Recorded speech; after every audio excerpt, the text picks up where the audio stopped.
नमस्ते। आज के इस खास विश्लेषण में हम एक ऐसी किताब की गहराइयों में उतरने वाले हैं जिसने पूरी दुनिया में तहलका मचा दिया था।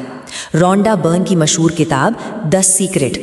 बिना किसी देरी के चलिए सीधे इस अवधारणा में गोता लगाते हैं और पूरी तरह से निष्पक्ष होकर समझते हैं कि यह किताब असल में क्या दावा करती है और इसके पीछे की फिलॉसफी क्या है। शुरुआत एक बहुत ही चौंकाने वाले सवाल से करते हैं। जरा सोचिए, दुनिया की 96% संपत्ति केवल 1% लोगों के पास क्यों है? क्या ये महज एक इत्तेफाक है? खैर, इस स्रोत सामग्री के मुताबिक ऐसा बिल्कुल नहीं है। इसका दावा यह है कि ये दौलत का अंतर किसी किस्मत का खेल नहीं, बल्कि एक विशेष छिपे हुए ज्ञान का परिणाम है जो इतिहास के कुछ ही लोगों को पता था। और वो जो छिपा हुआ ज्ञान है ना, वो बस इन चंद शब्दों में सिमटा हुआ है। विचार वस्तु बन जाते हैं। यही इस पूरी किताब की असली नींव है। इसका सीधा सा तर्क ये है कि इंसानी सोच में एक वास्तविक ब्रह्मांडीय शक्ति होती है और जो विचार दिमाग में सबसे ज्यादा हावी होते हैं वही अंततः हमारी भौतिक वास्तविकता में बदल जाते हैं। तो इस पूरे कॉन्सेप्ट को अच्छे से समझने के लिए हम इसे 5 लॉजिकल हिस्सों में बांटेंगे। पहले इस महान रहस्य का खुलासा, फिर आकर्षण के 3 कदम, उसके बाद विजुअलाइजेशन की ताकत, फिर धन और स्वास्थ्य को आकर्षित करना और आखिर में जीवन के सच्चे उद्देश्य को पाना। चलिए सबसे पहले हिस्से से शुरुआत करते हैं, महान रहस्य का अनावरण। अब देखिए, इस ढांचे की खोज के पीछे लेखिका रोंडा बर्न की अपनी एक कहानी है। बताया जाता है कि एक समय जब उनकी जिंदगी में बहुत दुख और परेशानी थी, तब उन्हें इस पुराने रहस्य की एक झलक मिली और वो रहस्य है लॉ ऑफ अट्रैक्शन, यानी आकर्षण का नियम। किताब इसे गुरुत्वाकर्षण की तरह ही एक प्राकृतिक और अचूक नियम मानती है।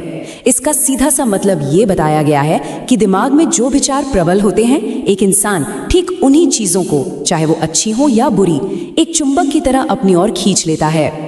और दिलचस्प बात यह है कि किताब के दावे के मुताबिक ये ज्ञान कोई नया नहीं है। इसके तार 3000 ईसा पूर्व तक जोड़े गए हैं। ये दावा किया गया है कि प्लेटो, न्यूटन और आइंस्टीन जैसे इतिहास के महानतम विचारकों ने ठीक इसी ऊर्जा और फ्रीक्वेंसी का उपयोग करके महानता हासिल की थी। अब इन ऐतिहासिक सिद्धांतों से आगे बढ़ते हैं और अपने दूसरे हिस्से पर आते हैं, आकर्षण के 3 कदम।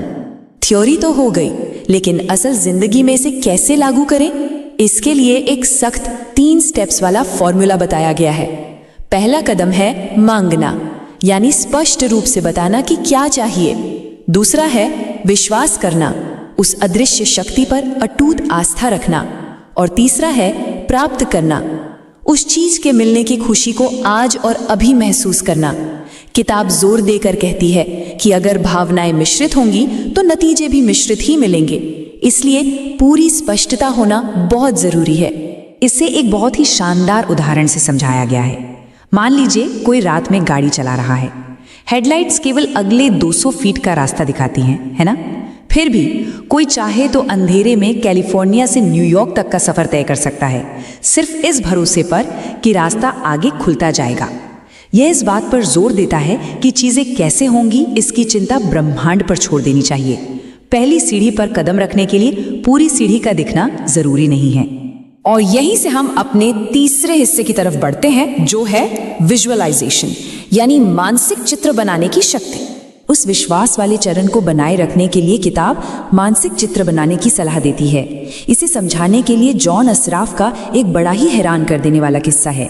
1995 में उन्होंने एक विजन बोर्ड पर अपने सपनों के घर की तस्वीर लगाई थी। ठीक 5 साल बाद जब वो कैलिफोर्निया में घर खरीद कर शिफ्ट हुए तो उनके बेटे को एक पुराने बक्से में वही बोर्ड मिला। ये देखकर हर कोई दंग रह गया कि उन्होंने अनजाने में बिल्कुल वही घर खरीदा था जिसकी तस्वीर सालों पहले लगाई थी। ये विजुअलाइजेशन की शक्ति का एक बहुत ही बोल्ड दावा है। चलिए अब देखते हैं कि ये मानसिकता हमारी जिंदगी के सबसे अहम हिस्सों पर कैसे लागू होती है। हमारा चौथा हिस्सा, धन, प्रेम और स्वास्थ्य को आकर्षित करना।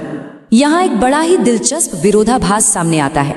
लोग अक्सर उसी चीज के बारे में ज्यादा बात करते हैं जो उन्हें नहीं चाहिए, जैसे बढ़ता कर्ज, बीमारियां या अतीत की शिकायतें। लेकिन किताब के दावे के अनुसार अगर हम किसी समस्या पर ध्यान देते हैं तो गणितीय रूप से हम उसी समस्या को और ज्यादा पैदा कर रहे होते हैं।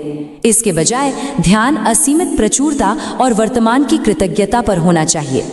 पैसे को लेकर ये किताब एक 30 दिन का मेंटल रीसेट चैलेंज भी देती है। मैं ये नहीं खरीद सकता या मेरे पास पैसे नहीं है कहने के बजाय दिमाग में ये दोहराने का सुझाव दिया जाता है, मैं इसका खर्च उठा सकता हूँ, मैं इसे खरीद सकता हूँ। ये मूल रूप से पैसों को लेकर इंसान की आंतरिक बातचीत को फिर से प्रोग्राम करने का एक तरीका बताया गया है। लेकिन जब बात स्वास्थ्य की आती है तो इस स्रोत के दावे सच में बहुत बड़े और साहसिक हैं।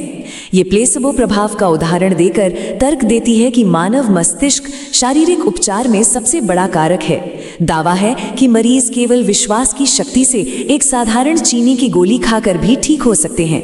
इसलिए सलाह दी जाती है कि बीमारी पर चर्चा करने के बजाय शरीर के पूर्ण और स्वस्थ रूप पर ही पूरा ध्यान लगाया जाए। और अब हम पहुंच गए हैं अपने आखिरी हिस्से पर, जीवन के सच्चे उद्देश्य को पूरा करना और अपनी कहानी खुद गढ़ना। पुरानी बातों और मानसिक आघात से मुक्त होकर एक नई शुरुआत करने के लिए यहाँ एक बहुत ही महत्वपूर्ण नंबर सामने आता है, 21। किताब का दावा है कि दिमाग को पूरी तरह से रीप्रोग्राम करने के लिए मैं खुश हूँ, मैं अमीर हूँ जैसे वाक्यों को लगातार 21 दिनों तक दोहराना आवश्यक है ताकि यह एक स्थायी आदत बन जाए। तो इस पूरे दर्शन का सार ये है कि ब्रह्मांड सिर्फ एक आईने की तरह काम कर रहा है जो प्रमुख विचारों को प्रतिबिंबित करता है। इस पूरी चर्चा को समेटते हुए एक बड़ा ही विचारोत्तेजक सवाल खड़ा होता है, यदि यह नियम वास्तव में इसी तरह काम कर रहा है तो आज के विचारों के आधार पर कल के लिए कौन सी वास्तविकता का निर्माण हो रहा है? ये सच में सोचने वाली बात है। इस विश्लेषण में हमारे साथ गहराई से जुड़ने के लिए धन्यवाद। सीखते रहें और विचार करते रहें।